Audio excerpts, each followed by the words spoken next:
Now the next tool that's right beside it, see it, and you can see that we're using the same body that we used on the miter marker. Now this one marks the holes for all your saddles and that. Now he's got the imager set up on about 75 degrees. As you can see the degrees at the top. You set the degrees and your marking arm slides up and down on the rod, and it goes always from the high side to the low side.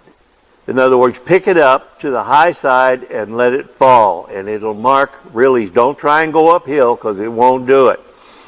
You know, but it's a very easy tool to use when you use it in the right way.